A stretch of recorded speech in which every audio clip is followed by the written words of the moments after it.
কাহিনী শুনাম আজি দুষাৰকেইটা। কাৰ্তিক আৰু জুমাৰ কাহিনী। কাৰ্তিক হ'ল 25 বছৰৰ ছোৱালী এটা আৰু জুমা হ'ল 22 বছৰৰ ছোৱালী এটা। তাহাৰ ৰিলেশ্যনশ্বিপত অহা বেছিদিন হোৱা নাছিল, কিন্তু মানে তাহাৰ ক্ল'জনেছটো বাঢ়ি যায়। তো তাহাৰ ৰিলেশ্যনশ্বিপটো এটা নেক্সট লেভেলত লৈ যাওয়াৰ কাৰণে মানে একদিন অনলাইন ৰুম এটা বুক কৰে ৰিজৰ্ট এখনত। জুনত টাইম আছিল, সেই হিচাপত তাহোন ৰিজৰ্টখনত যাই দেখি ৰিজৰ্টখন ধুনীয়া, কিন্তু চুনচান এৰিয়া, ওচৰে পাজৰে মানুহ চানুহ ঘৰ নাছিল। তাতে তাহাৰ দিনটো মানে ভালকেই পাৰ হয় আৰু। তাৰপিছত সন্ধ্যাৰ টাইমৰ কথা, 7টা বাজিছিল। দেউতাই কথা কৈ টিভি চাই আছে। তাৰপিছত মানে দৰজাখন নখ খোৱাতে আৰু কাৰ্তিকে যাই দেখে যে অৰ্ডাৰ ল'ব আহিছে। এইবাৰ সিও অৰ্ডাৰকেইটা দি কেনে আহি ৰুমত আৰু টিভি চাব ধৰে। তাৰপিছত 9টামান বজাত তাহাৰ অৰ্ডাৰটো আহি পায়। আহি কেনে এইবাৰ যেন দৰজাখন খোলে, দেখা পাই যে ষ্টাফগিলা ঘৰত যাব ধৰিছে। তাৰপিছত কাৰ্তিকে সুধে, আপুনি থাকিব না যাব? কয়, মোৰ ঘৰ ওচৰতে, মই কামখিনি খতম কৰি ময়ো যামেই আৰু।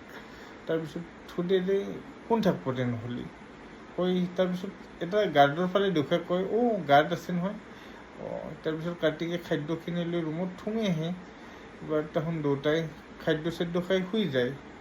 ৰাতি 11:30মান বাজিছিল।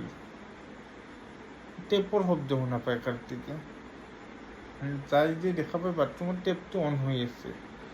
তাৰপিছত অফ কৰি আৰু ৰুমত বিচনা নাপাতে আৰু একবাৰ শুনা পায় শব্দটো। তাৰপিছত আৰু যাই অফ কৰি আহে। তাৰপিছত জুমাক কথাটো কয়। এইবাৰ তাহোন ভাবে গাৰ্ডটো বা আছে না নাই। দৰজাখন খুলি চাই দেখে যে তাতে 4জনমান মানুহ মদ খাই আছে।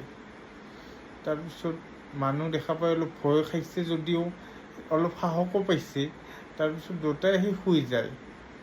ৰাতি 1:30মান বজাৰ কথা। দৰজাখন নক কৰিব ধৰে, ধপ ধপ অকস্মাত।